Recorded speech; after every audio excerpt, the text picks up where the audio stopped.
नमस्कार दोस्तों, परत दर परत व्यूज चैनल में आपका स्वागत है। मैं हूं आपके साथ इंद्र मोहन शर्मा। आप देख रहे हैं विश्लेषण कार्यक्रम। विश्लेषण कार्यक्रम में आज का सब्जेक्ट है अब पूर्व मंत्री बीरेंद्र सिंह क्या करेंगे। पूर्व केंद्रीय मंत्री बीरेंद्र सिंह हरियाणा के एक बड़े सियासी नेता हैं। उन्होंने करीब 42 वर्षों तक कांग्रेस में रहकर कांग्रेस के एक दिग्गज नेता के रूप में अपनी छवि को बरकरार रखा, लेकिन बाद में उनकी सियासी दाल कांग्रेस में नहीं गली तो वो बीजेपी की खेमे में आ गए। बीजेपी में आकर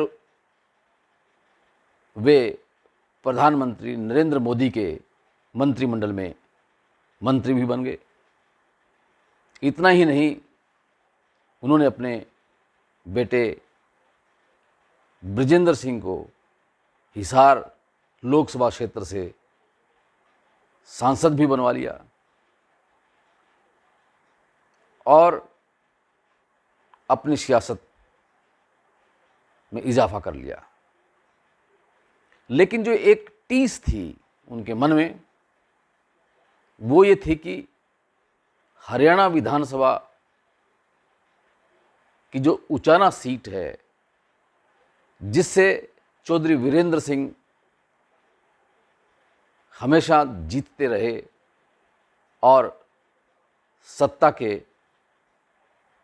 गलियारे तक पहुंचते रहे, लेकिन 2019 के विधानसभा चुनाव में उचाना सीट से जननायक जनता पार्टी के दुष्यंत चौटाला ने चौधरी बीरेंद्र सिंह की पत्नी प्रेमलता सिंह को पराजित कर जीत हासिल कर ली।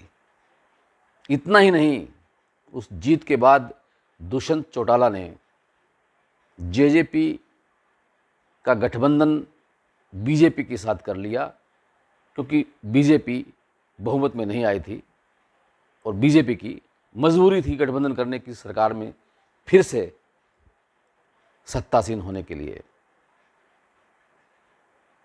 तो जब बीजेपी और जेजेपी का गठबंधन हो गया तो Dushyant Chautala deputy chief minister बन गए हरियाणा के। बस तभी से चौधरी बीरेंद्र सिंह की आंख में दुष्यंत चौटाला एक किरकिरी की तरह से खटकते आ रहे हैं। आज जींद में चौधरी वीरेंद्र सिंह ने रैली का आयोजन किया। हालांकि उस रैली में कोई बड़े सियासी नेता नहीं आए, लेकिन लोगों की भीड़ जो उमड़ी उस रैली में, उसको देखते हुए एक अच्छी सफल रैली कही जा सकती है, जिससे लगता है कि चौधरी वीरेंद्र सिंह का जनाधार बरकरार है।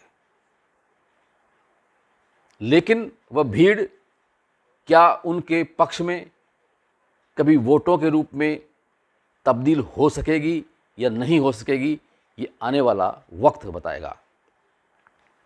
खैर, आपको याद दिला दें कि बीती 25 सितंबर को हरियाणा के कैथल में इंडियन नेशनल लोकदल ने भी चौधरी देवीलाल की जयंती के उपलक्ष्य में रैली का आयोजन किया था।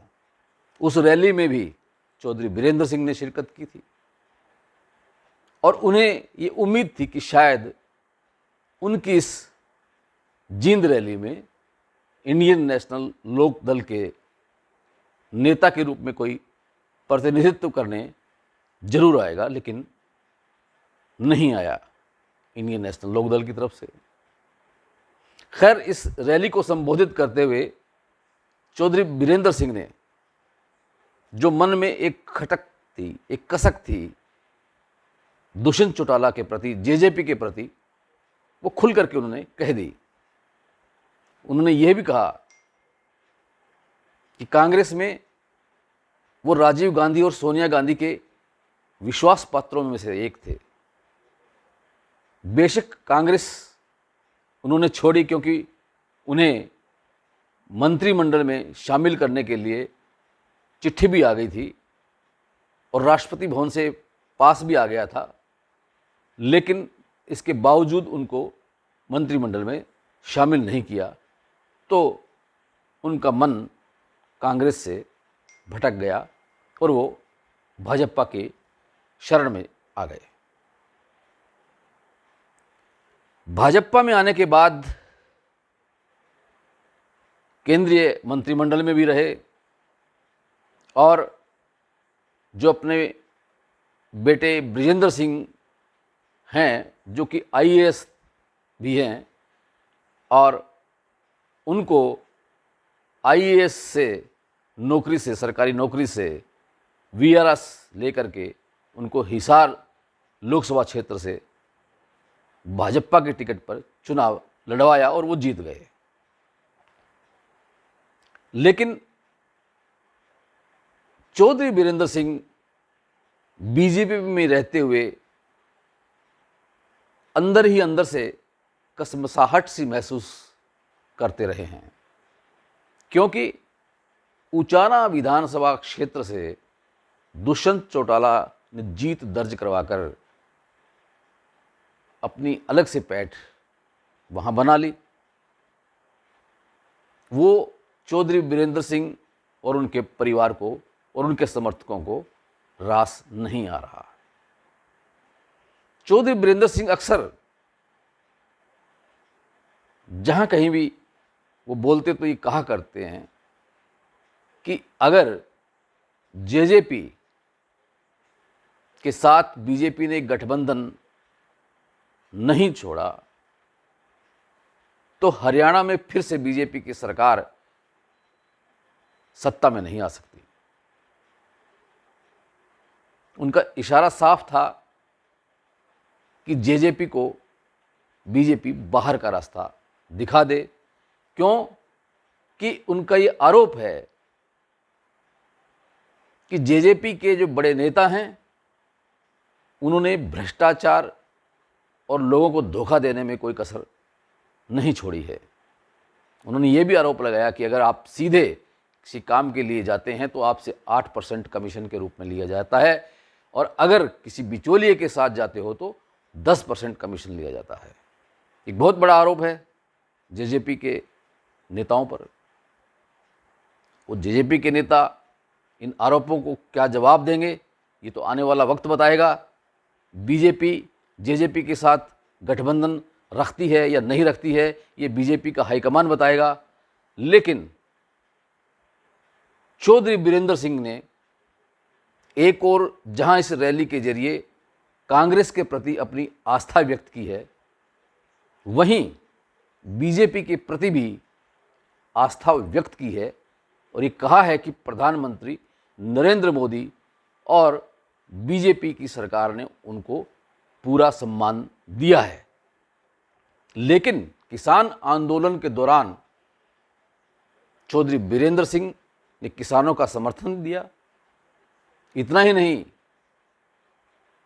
महिला पहलवान जो हैं, जो खिलाड़ी हैं, उनके समर्थन में जो धरनारत हैं, उनके समर्थन में उनको न्याय दिलाने के लिए भी चौधरी बीरेंद्र सिंह ने समर्थन दिया। हालांकि बीजेपी का कोई भी नेता बीरेंद्र सिंह को ये नहीं कहा कि आप क्यों ऐसा कर रहे हैं, लेकिन उन्होंने कहा कि जहां किसानों का मान सम्मान ना हो, जहां महिलाओं का मान सम्मान ना हो, जहां युवाओं का मान सम्मान ना हो, उनको सही तरह से रोज़गार न मिले, महिलाओं को अगर पुरुषों के मुकाबले में जो नौकरी करती हैं, सरकारी नौकरी करती हैं या प्राइवेट नौकरी करती हैं, उनको भी 33% ज़्यादा वेतन या भत्ते के रूप में मिलना चाहिए।